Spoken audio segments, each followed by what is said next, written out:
साथीहरू नमस्कार, कडै नमस्कार, कडै नमस्कार। कसैको कडै खाने, कसैको कडै पिउने, कसैको कडै गाउने, कसैको कडै नाच्ने। अब मेरो हेर्नुहोस् है, कडै सिकाइ सम्बन्धीको कडै हेर्नुहोस् है। जो चाहिँ शिक्षक सेवा आयोग, बिनी, प्रास, शिक्षक बढुवा तयार गर्दै हुनुहुन्छ नि, तपाईँहरूका लागि कडै क्या, कडै फर्मुला। शिक्षा ऐन 2028 मा भएको कुरा। हामी एकदमै ऐन भनेपछि बिर्सिने भुल्ने हुन्छ नि त। एउटा लिङ्किङ पेग मेथडमा, स्टोरी मेथडमा सम्झिने तरिका हेर्नुहोस् है। कडै कति खतरा छ, तपाईँहरूलाई कडै तरिकाले कहिले भुल्नुहुन्न है। शिक्षा ऐन 2028 मा भएको चाहिँ जिल्ला शिक्षा समितिको चाहिँ कडै कहिल्यै जिन्दगीमा नभुल्ने। हेर्नुहोस् है, हेर्नुहोस् है। अब यो सबैलाई मनोरञ्जन गर्ने, नाउने गाउनेहरूलाई त मन नपर्ला, तर पढ्नेलाई मनपर्छ है फेरि। हेर्नुहोस् है, कडै कस्तो कडै भने जिल्ला शिक्षा समितिको व्यवस्था गरेको छ। जिल्ला शिक्षा समिति है, जिल्ला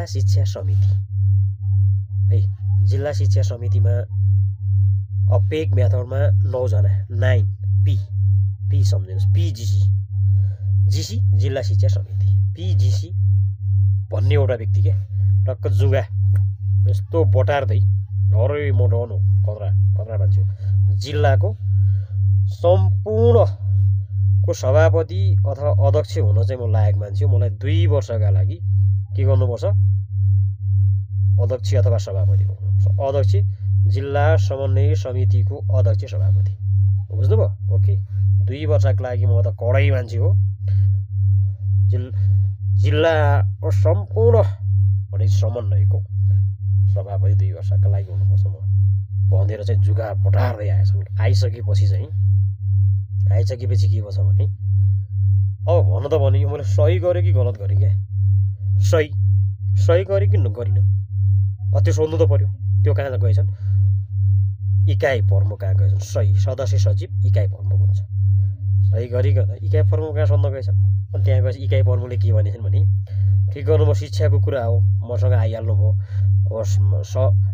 इकाइ प्रमुखले पुरा सस खाँदै, सस भने सदस्य सचिव सस खाँदै आइहाल्नु भयो, ठिकै गर्नुभयो।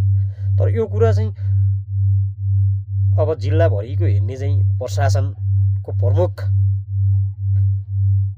जिल्ला अधिकारी हुनुहुन्छ, उहाँ गएर सोध्नु न भनेर भनेछन्। त्यहाँ गइसकेपछि चाहिँ टोजमा बढाउँदै सबै बेली विस्तार गरिसकेपछि म यस्तो गर्दैछु भनेपछि नि पर्जियाले भन्नुहोस् ठिक गर्नुभयो तपाईँले, होइन। तर तपाईँ चाहिँ जिल्लाभरिको हुनका लागि त तपाईँ एक्लै खटेर हुँदैन।